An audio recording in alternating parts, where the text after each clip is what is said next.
I'll pray. Our Father in heaven, bless us please this morning as we try to maintain our peace in a world full of violence and strife, and as we try to learn lessons from heaven. I ask it in Jesus' name. Amen. Now, here we go. The 7 churches in Revelation, right? Is my thing working? Yeah. There's a picture of them today. Anybody know where those 7 churches are to be found today? They're still there. Ephesus and those, Sardis is still there. Anybody know what country they're in today? Asia. It's Asia. It's where? Mara? I'm going to say Turkey. It's in Turkey. Yeah, I was there. Yeah, the 7 churches. They're in Turkey. And there's a little picture. You can't see it hardly, but there they are. Now, here's a picture. Wait a minute. Hold on a second. Let me just make sure I got my, hold on. Okay, there's, now, where's John as he writes these 7 letters to 7 churches? Before you answer, are they 7 real letters to 7 real churches? Or is that symbolic stuff? Paul? No, John. Symbolic. Symbolic? Revelation. Okay. I mean, did John sit down and write 7 real letters to 7 real churches? Yes. Okay, now we're going to find out. Now, where's John? Now say it's just tomorrow. In the middle of that. Okay, there's your arrow, right? See your arrow jump in there? No, wrong arrow. Okay. Anyway, you see it, Patmos, right? There's John. Now, the Lord tells him to write 7 letters. And then we have 7 letters listed. If you were the mailman delivering 7 letters, mailman always wants to go what kind of route? The easiest. Thank you. The easiest, the shortest, the most economical. So where would you start if you're the mailman? There are 7 churches. Pergamos? No, I'll tell you what the mailman does. He goes first to the closest, and then to the next closest, and then to the next closest, and then to the next closest. And there's a picture of the 7 churches. And this is a picture, by the way, mailman always goes the shortest, quickest route. That's the shortest, quickest route. That is the order of the 7 churches in the book of Revelation. And the names mean something as well as the geographic locations. The last church of the 7 is which one? Laodicea. Now, how in the world God set that geography up so those 7 churches represent the 7 states of the Christian church, with Laodicea being the last one? Wow. Only God could do that. Now, do we have a plain statement that says those churches, they certainly, these letters are for the time present, but it's also for the time to come? Who'd like to read it? Write the things which are and the things which shall be hereafter. Yeah. Now, what we're looking at when we see the 7 churches, it's a symbolic view of the progression of the church from apostolic times to the second coming. You got a statement that says that, brother? Yes, I do. The names of the 7 churches are symbolic of the church in different periods of the Christian era. Now, Laodicea is which church? The last? The 7th. The last. Same thing. 7th, the last. Well, now, there is, see that sentence in Acts of the Apostles? This is what comes after it. There's a sentence, this is what comes after. The number 7 indicates completeness, inspired here, and is symbolic of the fact the messages extend to the second coming, the end of time. While the symbols used reveal the condition of the church at different periods in the history of the world. 7 real letters, 7 real churches, pointing to 7 periods of time spanning from apostolic church up until the second coming. First church was where? You said it, Sister Marie. First church was where on the mail route? Ephesus. Now, many years before, Timothy was the pastor of that church. He's probably not the pastor when John writes the letter. But Ephesus was the first church. What was the 6th? Philadelphia. Correct. Now, you have, and then the 5th, Sardis. Revelation 3:1, Sardis. 3:7, Philadelphia. 3:14, Laodicea. Now, watch. 3:7. This marks a change from church 6 to church 7. Church 1, Ephesus, 2, 3, 4, Sardis, Philadelphia, Laodicea. And then if this isn't making sense to you, don't worry. It will. This is that's the hard part. The rest is easy. Who read 3:7 of Revelation? And to the angel of the church in Philadelphia write, these things saith he that is holy, he that is true, he that hath the key of David, he that opens, and no man shuts, and shuts, and no man opens. Now, the sixth church, what I'm going to say, I'll read to you from God. The sixth church introduces the concept of a high priestly ministry in the sanctuary in heaven. Mm-hmm. And until then, they didn't really understand that. So now, if the seventh church was, and the sixth church was, when in the world did the sixth become the seventh? What is the point at which the sixth was no longer the sixth, now it's the seventh, and the seventh wasn't the sixth, now it's the seventh? When was the change, the transition? 1844. Yeah. Okay. 300-day prophecy at the end. Okay, you sure?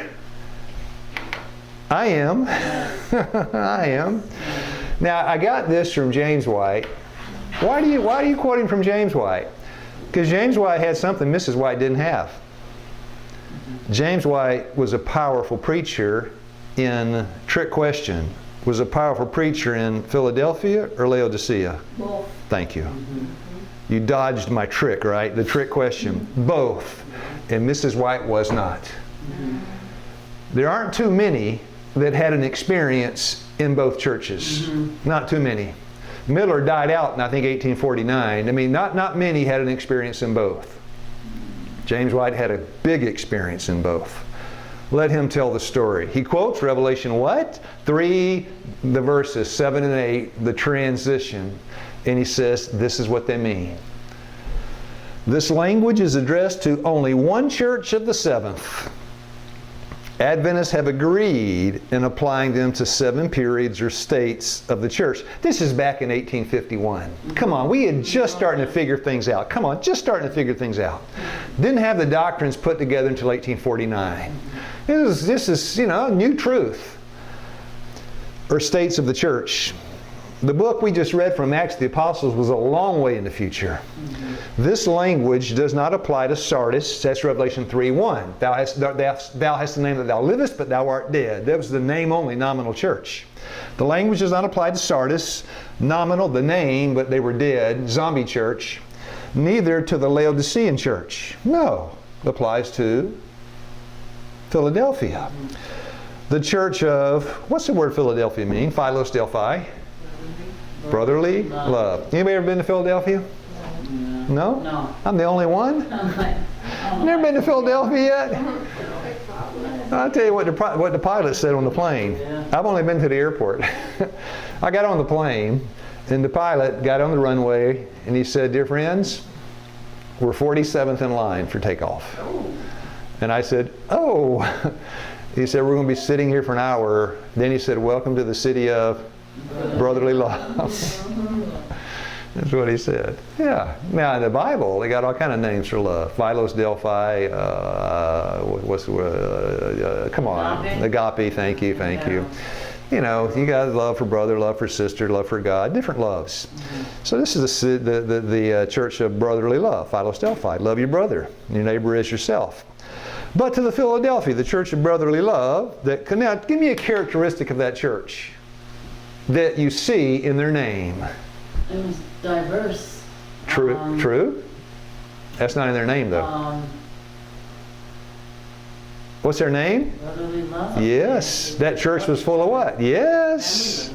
Yeah, brotherly love. But to the Philadelphia, the church of brotherly love that came out of the different sectarian... Now, wait. They came out of the Methodists and the Baptists and all these different things and the Mennonites and... Must have been some clashing and crashing going on, right? Yeah. Not one bit. Yeah, because they united. In what, Sister Aisha? The Advent faith. In 1844. United by mutual faith in the second coming. All denominational tenets were laid aside. No distractions from politics today. And although the Advent brethren came out from, how many Adventists were there on earth? None. There were no Seventh-day Adventists. It didn't exist. William Miller, Baptist, First Deist, James White, Christian Connection, Joseph Bates, Christian Connection, Mrs. White, Methodist, and on and on and on. From different sects, yet all were perfectly united on the great subject of Christ's coming. To this church, one door is opened, while another door is shut. Behold, I set before you thee an open door. This door Christ opens, while he shuts another. What door did he open and what door did he shut? In the sanctuary. Which door in the sanctuary? Which door in the heavenly sanctuary? He did what? Opened or closed it? And he closed what door? The holy place. Isn't it pretty simple? This door Christ opens while he shuts another, as the Philadelphia church applies to no other period than the time of the termination of the 2300 days. Why? Because Christ closed the door. And as he opened the other door, Philadelphia, goodbye, Laodicea, hello. When Christ closed his work for the world in the holy and opened the door of the holiest of all, the conclusion seems irresistible. The open and shut door of Revelation 3, 7, and 8 refers to the change in the position. That's why I said it introduces the concept of a high priest in a sanctuary service. And work of the great high priest in the heavenly sanctuary, he then closed the work or door of the daily ministration in the holy and opened the door of the most holy. The tabernacle of the testimony was then opened, but before this could be done, the door, a work of Christ's continual mediation, and the holy had to be closed. Now, there's a finality expressed in what we just read. And that door was shut. What man can open that? None. That door is shut forever. Now, when the door on the most holy place closes, will that door be shut forever? Yes. That's the close of probation. True? Yeah, Michael stands up, changes his clothes, puts on kingly robes, and takes off the high priest. No more high priest forever. Right? This is the Revelation 3 stuff. It's like a train that doesn't have reverse gear, right? It's going forward. Now, next question. With or, finish the sentence. Me. With or without me. You can be sure the train's heaven bound. You may get washed overboard, but the boat's going through. Why do we study this? So we don't get washed overboard. Like overboard, right? Like a tidal wave. The movement swept over the land. What movement is this? It's the summer of 1844. It's the message, behold the bridegroom, Matthew 25:6, the bridegroom cometh. From city to city, from village to village, and into remote country places it went. Our subject this morning, Laodicea, Part 1. Keep that in mind. Until the waiting people of God were fully aroused. Who'd like to read the rest? A preparation to meet the Lord was the burden of the agonizing spirits. There was preserving prayer and unreserved consecration to God. Yeah, things were happening. Right? And then, of course, the fall came. October 22. Nothing materialized. It was the great what? Disappointment. In Revelation 10, sweet in the mouth and bitter in the belly. After the great disappointment, truth was made to shine forth. Beautiful in its simplicity, dignified with the power, and invested with an assurance. Now, this is important. Today, maybe 2, 3, 4 very important points. We just hit the first. Dignified with the power and invested with an assurance unknown before the disappointment. Did they know more after 1844 than they knew before? Yes. Before 1844, did they understand the Sabbath? No. No way. And this is why it was going to church on Sunday. Did they understand the state of the dead? No, they didn't. One or two, some did, had an idea, but nobody had it down. Did they know anything about what was a spirit of prophecy, prophetic gift, and a remnant? No. Did they understand it? No. Did they have a health message at all? No. They had pork chops, right? And smoking, but they didn't have any health message. They, yeah. Did they understand? No. Did they? Yeah. With more understanding too, right? When they did. So now after they knew more, because it says here, unknown before the disappointment.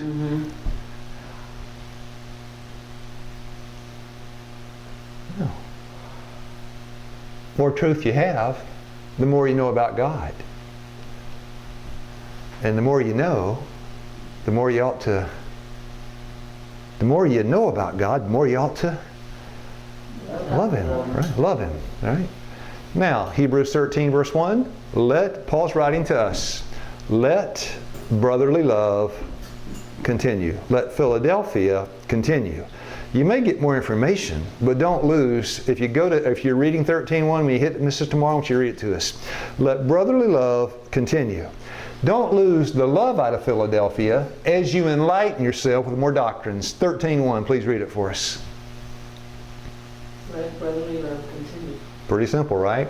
By the way, that is the chapter where they killed the Lord outside in the courtyard, right? That chapter is written for Seventh-day Adventists, among others. We could then proclaim the message in unity. Yeah, good. Everything's good so far, right? Point number 2. Here it comes. We could then proclaim the message in unity. It should be a period there. Now, here's the problem. Acts of the Apostles 5:50. Who'd like to read? In the Church of God today, brotherly love is sadly lacking. Do you see a problem? We have a whole lot of information. Second coming, state of the dead, Sabbath, spirit of prophecy. Got all this information, health message. Got it all. But can I make an observation? I've been to the ASI conventions. I've been to the General Conference. I'm going to the Uchee Pines camp meeting. Dear friends, it ain't working. We have our themes, let Jesus come again, let the light shine, and all the themes, and all these things, and all these convocations for all these years. Dear friends, it ain't working. Would you agree? If you say it is working, I say then your head is in the sand. It's 2019, and we're still sitting on planet Earth. Isn't that terrible? What's the problem? That's the problem. And the church, thank you, Sister Mara. That's a better way to say it. Remember we studied that about the ignorance in worshiping the true God. I'll just go through it in about 30 seconds. Acts 17:23, you worship the unknown God. John 4:22, woman, you worship you know not who. Isaiah 2:8, they worship the works of their own hands. They don't know who they worship today. We do. Most holy place, Christ is in there interceding for us. Hebrews 7:25. Watch all these verses we can quote. There's a little problem though. In the Church of God today, but we got so much theology, who'd like to read it? Theology is valueless unless it is saturated with the love of Christ. If you have a theoretical knowledge of theology, but you don't have any love, what do you have? Sounding brass. Thank you. I have 13 verse 1 of Hebrews. I'm a sounding brass and a tinkling cymbal. I was going to say a legal religion. Yours is better than mine. Yeah, it's just all it is. Yeah, we know a lot and code a lot, but it's got absolutely no value. Got no value. No substance. Well, it doesn't have any substance. There's no substance. The devil knows the doctrines. He's got no substance. A guy called me up, Sister Mara, a guy called me up named Joseph, is a friend from the past. He said, I took this class that had no substance. It's got no substance. I have been shown that many who profess to have a knowledge, that's us. I profess to have a knowledge of present truth, don't you? I mean, you said 1844. You said 1844, termination 2030, prophecy. We know the health message. We know the state of the dead. We know the second coming. We know burning hell forever. And we know all these things. I have been shown that many, that's us, who profess to have a knowledge of present truth. Somebody read the rest. No, not what they believe. When you lose the truth. You lost a lot. But when you lose love, you lost everything. Education, but it's not true education. Christianity, not true Christianity. It's all counterfeit. Theory, but no substance, you said. That's a good word. Practice, substance. No substance. No life. Give me one more. Who'd like to read? External ceremonies and a theoretical knowledge of truth constituted Pharisaical righteousness. Yeah, they had it, right? But the problem is, love is not a theory. Right? Matthew 5:20, unless your righteousness exceeds the righteousness of the Pharisees, you got to have more than they had. What do they have? No substance. I wrote the bottom part. Subject, boom. Theory, theory is good. It's nice to know the state of the dead. Theory plus practice. You got to have both. Now, if church members, now wait, you can't put away self-worship without putting away self. Thank you. 1 Timothy chapter 3, verse 2, they shall be lovers of their own selves. This is a rhetorical question. It means you don't answer, okay? Nobody answer. Right? Rhetorical question. Don't you dare answer. Are you able to see that you're full of yourself? Are you able to see you're so jam-packed full of hot air and full of yourself you can barely walk? That is Laodicea. Their answer is, no, don't see that. Can't see that. Watch me quote the 10 Commandments. Repeat after me.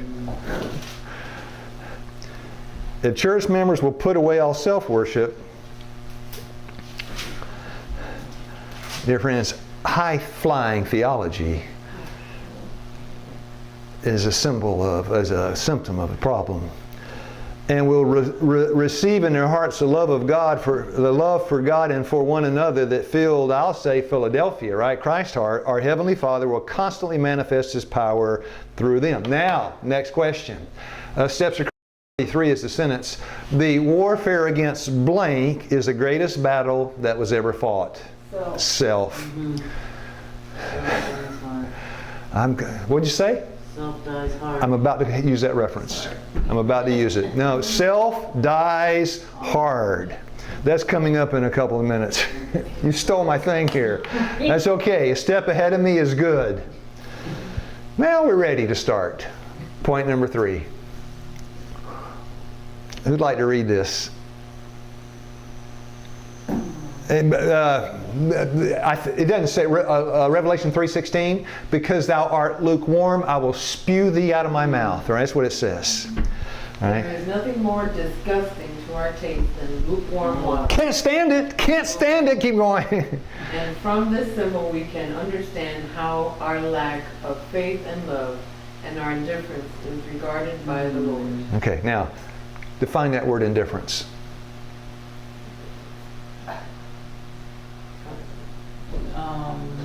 Not caring. Don't care? Don't care? Don't care? Going to Dr. Day says tomorrow? I don't care. They say you got cancer? I care less. Now here's the problem. I call myself a health evangelist. Don't you call yourself that too? I hope. Yeah. I don't care. You broke your leg today? You got another one. No big deal. You lost kidney, God gave you 2. What you worried about? I'll tell you what. We're in a bad place when we don't care.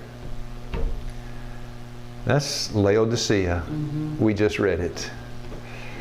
I'm not hot, not cold. I'm proud of it. I'm lukewarm.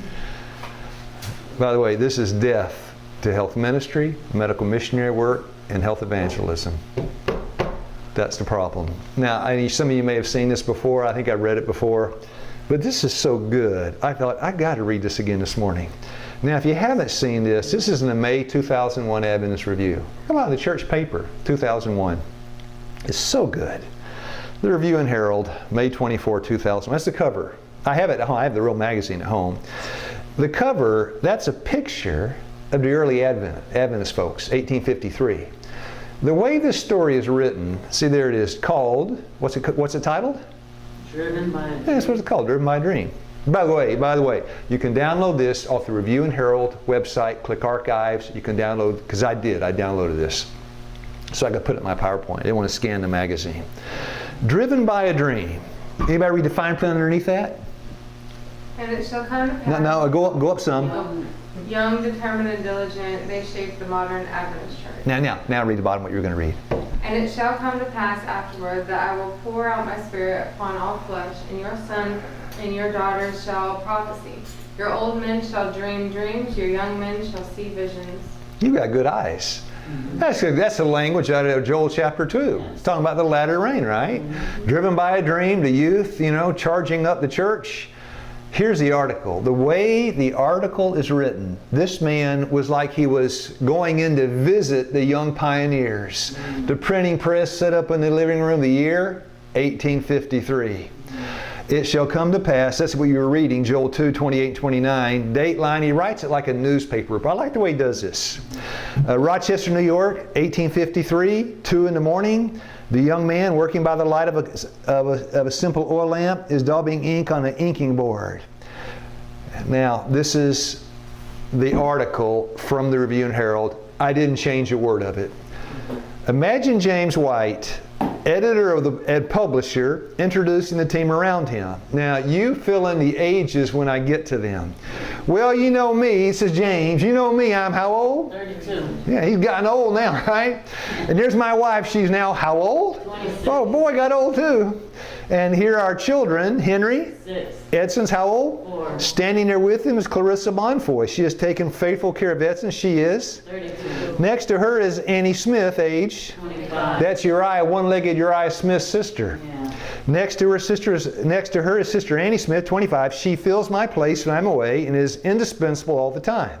Her brother Uriah Smith is. 21. He's a budding author who helps with any kind of work that needs done. By the way, as you read these names, these are the leaders in the church, the Review and Herald editor, and all these men in the 60s and 70s and the 1880s and 1890s. Then we have several young folks who are learning the printing business from Mr. Maston. There's George Amadon, he is. 21. David Stoll is. 25. Fletcher Byington is. 20. Warren Bachkeller is. 14. What? 14? Labor law. Jenny Frazier's our cook. We sample her product 3 times a day. Next, Lumen Master, our printer, he is. 24. Here are 2 hardworking folks who came with us from Saratoga Springs, Stephen and Sarah Belden, ages 24. and respectively. Stephen helps me with the business angle of the work, while Sarah, Ellen's sister, takes care of the household with its continual round of cleaning, mending, washing, and sewing. Finally, we have 2 new additions. These are Nathaniel and Anna White, my brother and sister. Nathaniel is 22. Anna is 25. no, Jay in Loughborough. How about that? Loughborough and his wife live here in Rochester. When he isn't out preaching, he comes around and gives us a hand in the press room. Old Jay in Loughborough is 21. Wow, they were young.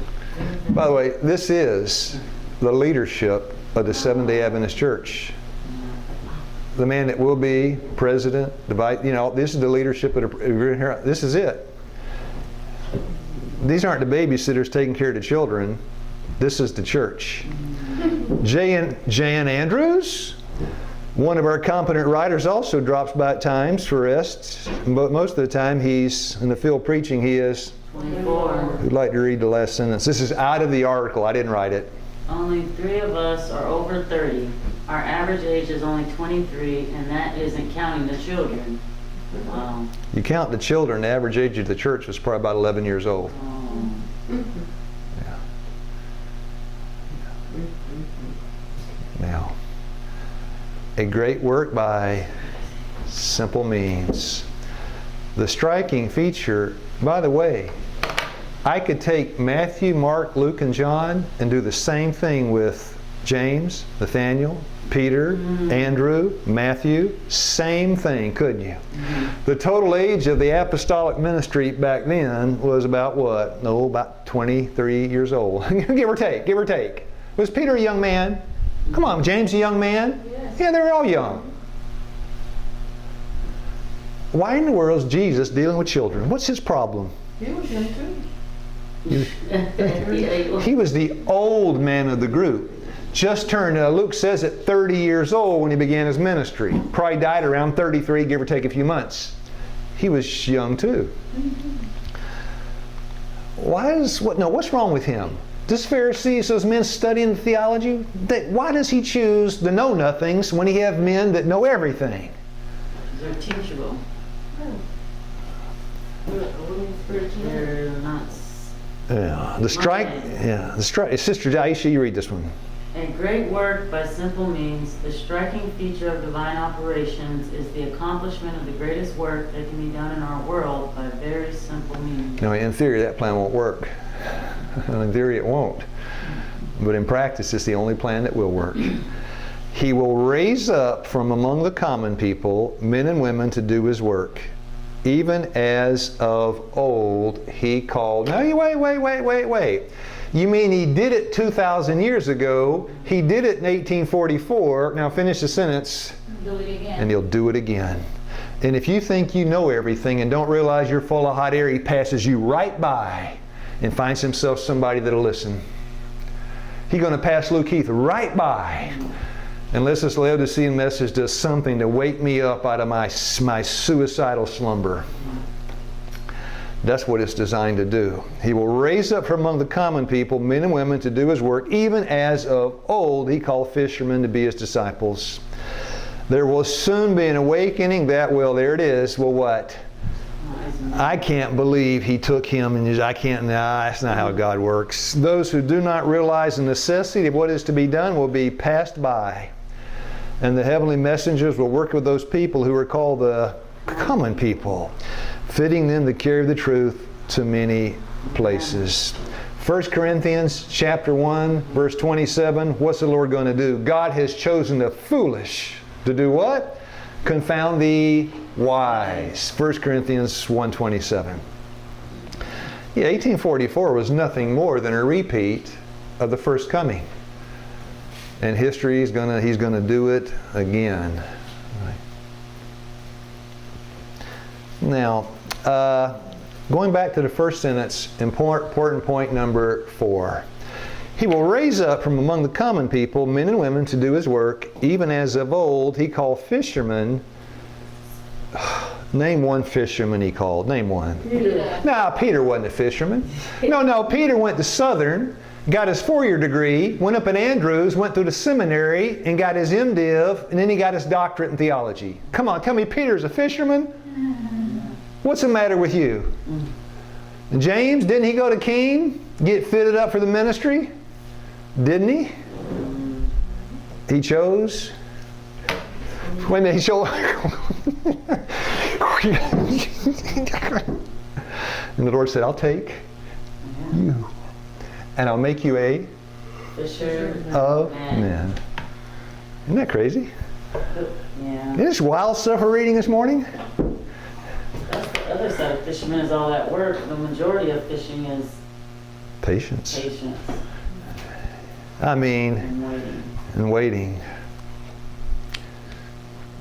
I presented the truth in its simplicity.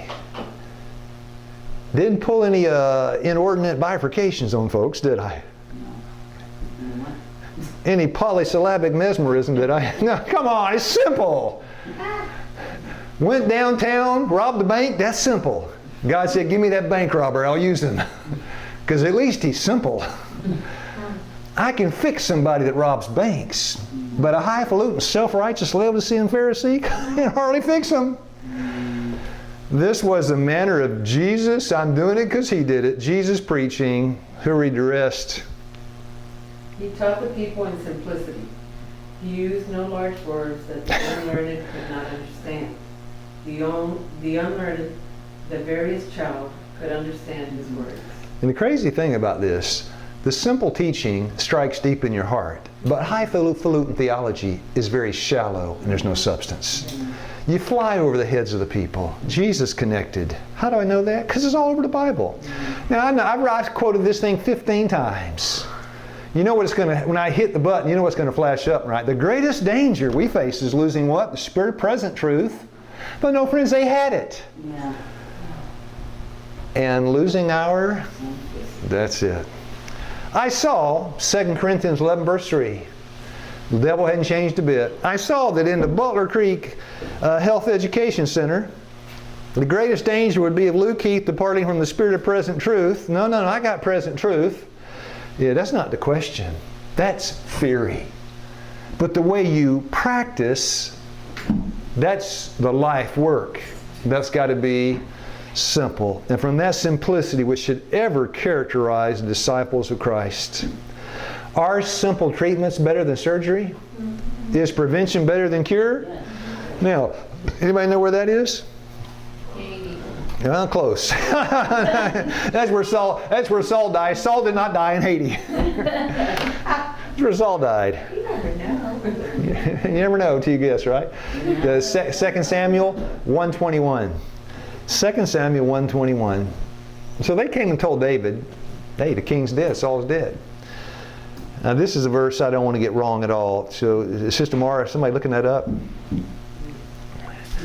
Because David, once he found out where Saul had died, he cursed that place. Let there be no rainfall, no dew on those hills. He cursed the place. Now 2 Samuel 1:21. Ye mountains of Gilboa, let there be no dew, neither let there be rain upon you, nor fields of offerings, for there the shield of the mighty is vilely cast away, the shield of Saul, as though he had not been anointed with oil. That's all. David was kind of heartbroken. Saul the king had died. Now, you want to know the ultimate insult in the Bible? When somebody looks at you and tells you you're as dry as the hills of Gilboa, well, that's an insult. All right, don't ever send me that in a letter. Just tell me you want me to die to death, but don't say you're as dry as the hills of Gilboa. That'd break my heart. Hills of Gilboa. They may have a legal religion, a form of godliness, and there may be in the appearance of light in the church. All the machinery, much of it a human invention, may appear to be working well. Who'll read the rest? And yet the church may be as destitute of the grace of God as were the hills of Gilboa of dew and rain. I read the E.G. White books and I eat vegetables. That's machinery, right? Mm-hmm. I may have the appearance of, yeah. Now, point number 5. First sentence again. They have a legal, you finish the sentence for me now. Let me say, they have a legal religion, a form of godliness. Now you finish the sentence. They're just going through the motions. Thank you. Through the motions. And that's all it is. They're going through the motions. Why are you here? Well, I got a visa to come out of Russia, and if I'm going to stay in the States, I got to stay here. A woman told me that one time at a school. She said, I hate it here. Oh. Why do you stay? I got an R1 visa, and if I leave, I have to leave the U.S. I thought, she's just going through the motions. She is dead like Sardis. There's a name, Svetlana, that she lives, but thou art dead, just going through the motions. What a deadly disease that is. Lord have mercy on me. Help me not just go through the motions. Now, number 6. I said 4, we ended up with 7 after all. Complete number. Almost done. Talent is too much idle. Oh, I want to go see him. Keep going. And station too much coveted. He's the president of the something or something. Even among the Seventh-day Adventists. Keep going. There is too eager a desire to ride upon the high places of the earth, and too little willingness to follow the Savior in the path of cross-bearing and humility. I'm coveting to be the head deacon. You're still breaking the 10th commandment. Keep going. There are too many who will do nothing unless they can be leaders. Too many who must be praised and petted, or they have no interest to labor. To work in a humble way for Jesus and through, okay, unnoticed, to still work on sowing the seeds of truth appears to them an unattractive and unwelcome task.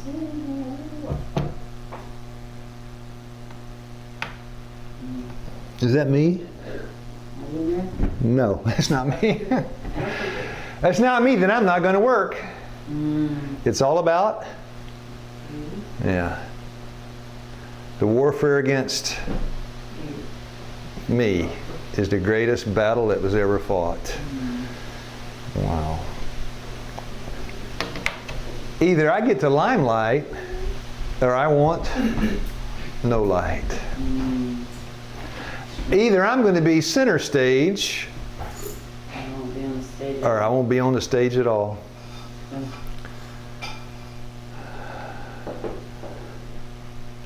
And I quoted Einstein again. This time I put Jesus right with him. Yeah, Einstein, that's fine, right? But give me something that Jesus said to keep it simple. And when Einstein got hold of that, Jesus must have gotten hold of him, right? You know, as we wind down, one more important point. When the hearts of the workers are brought into sympathy with Christ, when He abides in them by living faith, they will not talk so much about what? Themselves. Will not talk one half as long, nor manifest one half the smartness that some do now.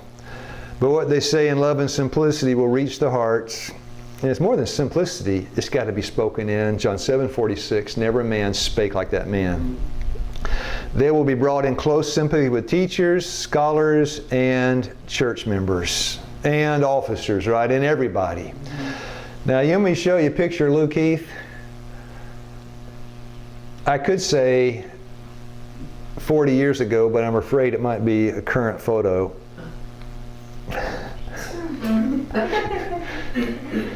No, that's 40 years ago. Definitely. I'm trying to assess, Sister Aisha. Lord, is that me then, or is that me now? And you can't trust your own answer, can you? The heart is deceitful, 17:9 in Jeremiah. Woof. Now, what do you call, kind of stick do you call that? Selfie stick. It's the what kind of generation? Selfie. Selfie generation. It's all about. Now I put together, I said you stole my last statement, Sister Aisha. I put together a recipe for death. Steps to Christ 43. Okay, so you see I wasn't making that up. But I'm going to read it all as one sentence. Is that all right? But I delineated. The warfare against self is the greatest battle that was ever fought. Self must die. But we find that this is hard for, read it with me, self dies hard. All sin is selfishness. Selfishness is sin. Selfishness is death. That is a Laodicean condition.